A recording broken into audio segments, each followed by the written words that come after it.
Hi there, welcome to the Tent News, where the truth comes to light and the stories everyone is talking about are brought straight to you. From shocking confessions and viral social media moments to real life mysteries and trending drama, this is the place where we uncover it all. Now, please watch this video first, and I will be back with the rest of my commentary. Sanibonani Dumelang. Okay bantase, story time on how mina nomngani wami sajoyina into esingazazi ukuthi kwenzakalani ngenxa yokuthanda abafana nemali. Okay, fine. Okay, guys, like she wasn't my friend like umngani wami. Okay, we met ku TikTok and then washo ukuthi okay, Akeli, I like you. Can we be friends into esinjalo? Okay, fine. Hi shop, okay, lelinye langa bangisendele imessage wathi kimi ucela ukuthi sihlangane emaboneni. Alright, hayi ngamtshela ngathi okay ngizofika lapho. Sahamba vele ngaye emaboneni ngokuhlangana noGeli.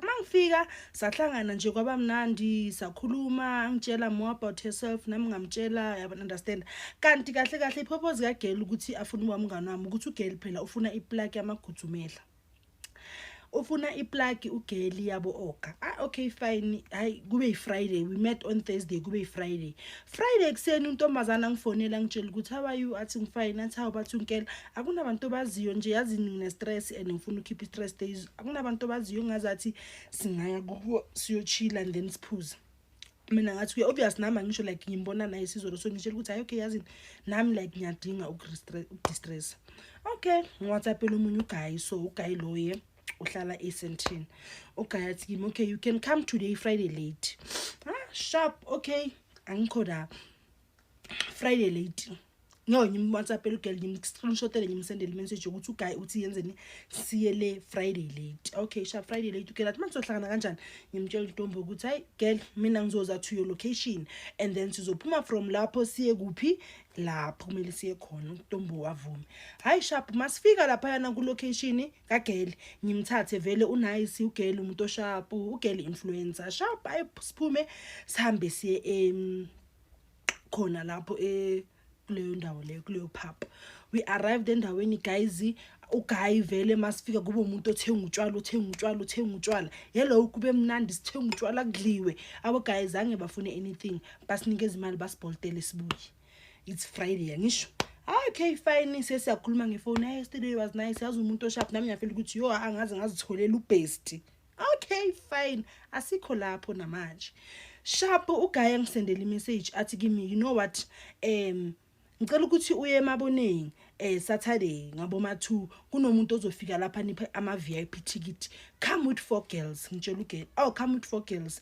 and then lama VIP ticket lapho mina ngizoni ubela from your location to eventini hayi mina ngithi kuNtombo okay right ngifonela uGeli athi yena unomunye umngane wakhe amaziyo nami ngithi nami kunomunye umngane wami like us sharp sikungibela itaxi ngihambe siye emaboneni sihlangane lapho naboGeli ngaboma on Sunday angisho amatikiti ngiveke ngihambile ngolanda amatikiti ngabuya so on Sunday sihlangane lapho ngipha amantombo amatikiti ngifonela uGuy ngimtshela ukuthi hayi at the location uGuy uthi okay I'm sending Uber there izonithatha and then inlethe to our location okay right sathi sihleli iUber ifike bafike basithathe C4 sigibeleni sambeni guys ngithi ngitshela into ongayazi masifika kule event leyana ngithi bekungana South African guy bonke amadoda abalapha bekwama amasuthu ama Zimbabweans ama Nigeria like it's an event abantu abanemali not event abantu abanemali hello guys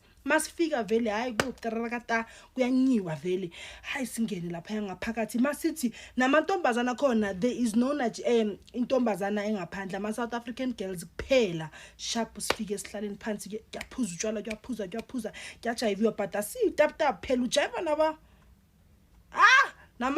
nama big boys sijayiveni siphuzeni okay fine kufike labafana abayi2 abana talk dark and handsome ngibasaba kumanje bafika boGuy bafike bakhuluma approach lo munye angishele lo munye ashele uGeli nalabo abanye bashele okay bonke like the strange partner wonke umuntu every guy beka ku event bekafake ama chain more than 3 chains not one ama chain ay3 so kusho ukuthi if umuntu uyakushela to prove ukuthi uyakuthanda to show uthando lwakhe kumele ukuthi agcokise ichain okay fine angikho lapho siphuzeni ugaya ngitshela ukuthi ngiyakuthanda mina ngizobona ukuthi ngiyakuthanda okay fine ugaya yenze njani akhumule i-chain makhumula i-chain athi you are so beautiful my baby angigcokisa i-chain nalabo abanye bagcoka ama-chain angazi la cause laba bese ngijabana bese kudala bagcokile.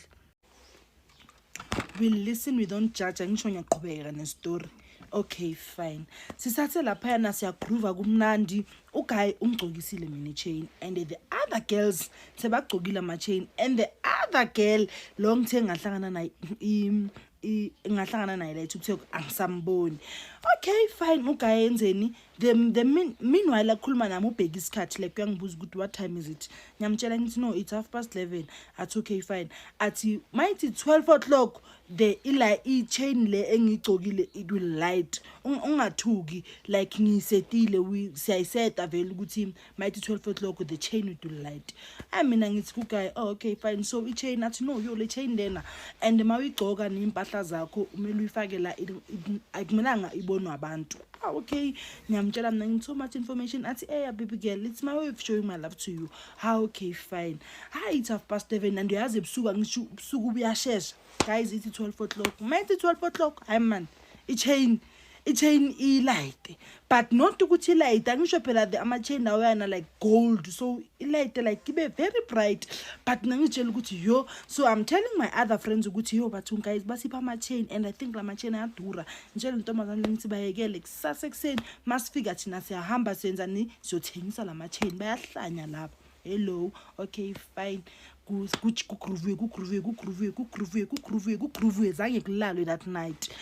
After igroove kuvukiwe azange silale until ekuseni and then mina ngikhathele phela ngithi yo I'm tired and then basibukele indawo sihambe siye kuleyo ndawo leyo it's a guest house signal khona ukulala nibaningi sifike lapho ke guys sesikhathele it's around 7 ekuseni 7 AM sihambeni sifike silale lapha masilele there's nothing vele obona ukuthi okay kunento off kunani no kunormal nje kuphela. Okay fine ngivuke mina ekseni ngitshela ugirl ukuthi no yazi I'm thinking asambeni sibuye mina ngifuna ukubuyela kuphi ngifuna ukubuyela eKasi uyabona phela into esizele la ugirl athi okay fine sharp guys sibuyeni sibasibolteleni sibuyeni ngifike endlini mangifike endlini ngirefresh nami phela ngiyasaba ukhipha i-chain because of bazoyitshontsha bathi ngiyayibeka abantu ekhaya kunabantwana abafana abancane like ama siblings asekhaya I have a lot of siblings so ngiyasaba ukuthi no bazotshontsha lama chain lawo ngiyenzeni ngigeza nale chain lena kube kusebusuku vele ngikhathele like yo ngigroove I think the whole night so I need to take a nap kube late. No appetite guys anginayo. I don't know ngalaba abanye like mina I'm talking my side of a story. Kube sebusuku ngiphatha ubuthongo ngilala. 8 o'clock 9 10 11 it's a mighty 12 o'clock 12 midnight. Hey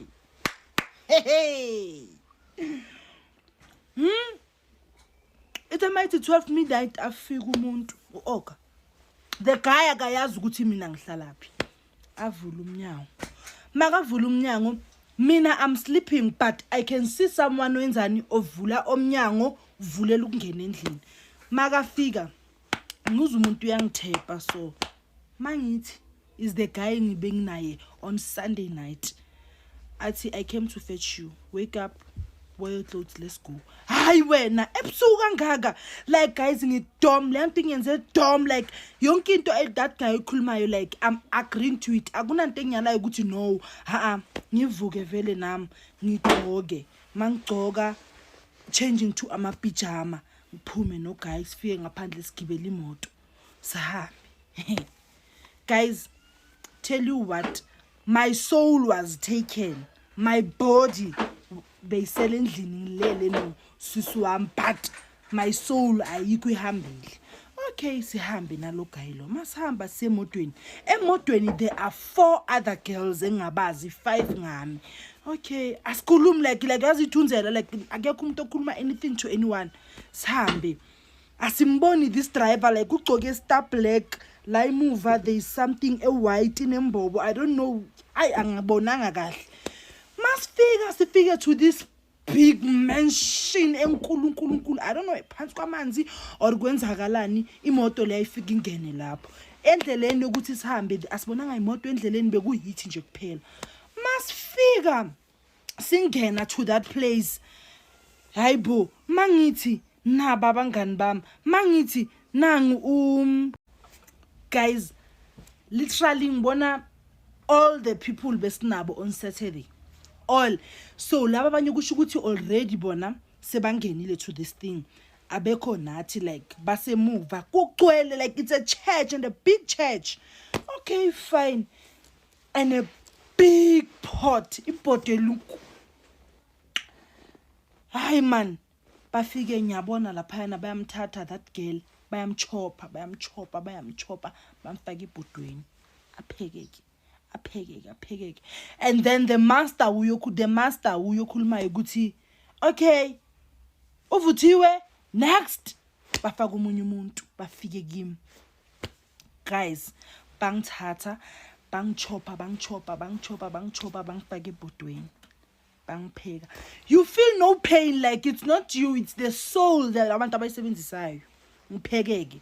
I don't know, am I dreaming or lento lena, is it happening ngamampela? Like I understand ukwenzakalani, but mina ngizitshela ukuthi you know what, angizitsheli anything because of ngilele. Okay, fine.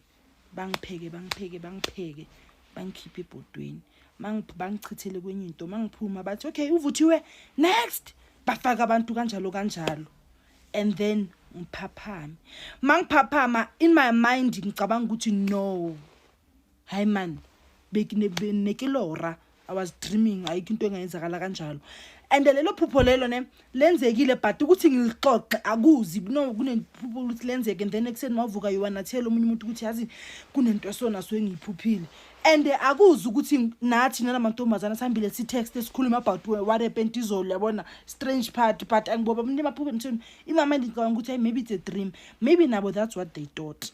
Okay, fine. Kube the following day ngivuke vele, hayi ngihambeni ngiyosebenza. Benginetohonyana bengilitholile eDiscam. I went there ngihamba ngayosebenza. I'm tired guys, yazi umuntu okhathele umuntu bekasebenza ebusuku. I'm tired ngaleyo ndlela leyo. Ngibuye ngize endlini, ngifike ngihlale ngidle everyday routine, ngeze ngilale. Another day ebusuku ngo-12 now ke sekungena amantombazana ayi-5. They say, you know what, vuka. And then I wake up and then it's like, today siyahamba, it's your first job and kumele ukuthi uyiphase. We going to your causa accident. Bayakutshela nendawo, we going namhlanje to your causa accident.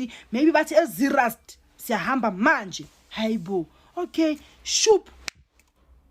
Then the following day uzwa there was an accident kuphi ngibuye. But mina yonke lento mayenzaka guys, in my mind I'm thinking no, I'm dreaming, kanti these people are using my soul. Ngithi mangantshela ukuthi ukuze ngibone ukuthi no man kwenzakalani, ngithi guys lafikilanga. The girl besiya kuye, the girl pregnant, the parents balentombazana, the praying parents, like abantu abapray, like the God fearing people, but bayathandaza and they fear God. And then Tina, we were sent there ukuthi sambe soyenzani to cause miscarriage, ukuthi lentombazana leyana kube ngazathi nje uthole miscarriage. Ngithi ngikutshele masifika kule yandlu leyana.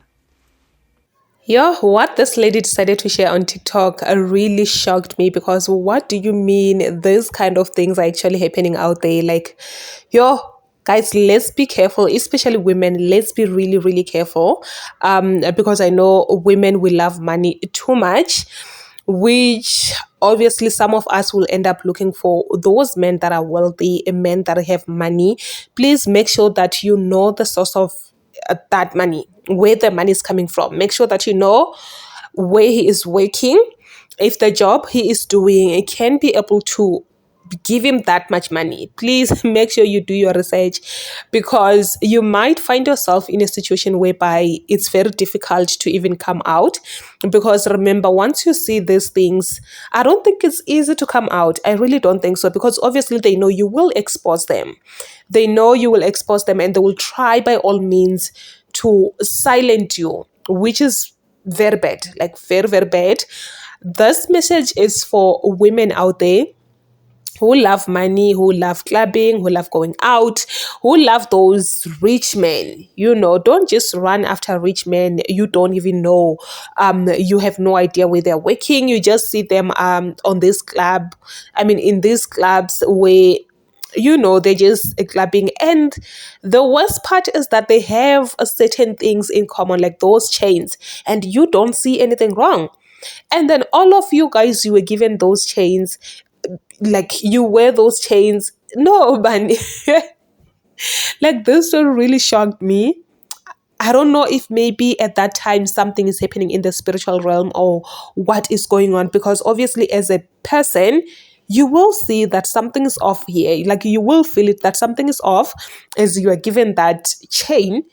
I'm sure you will feel like as you are wearing that chain, you will feel maybe something leaving you or something like entering you. I don't know if I'm making sense.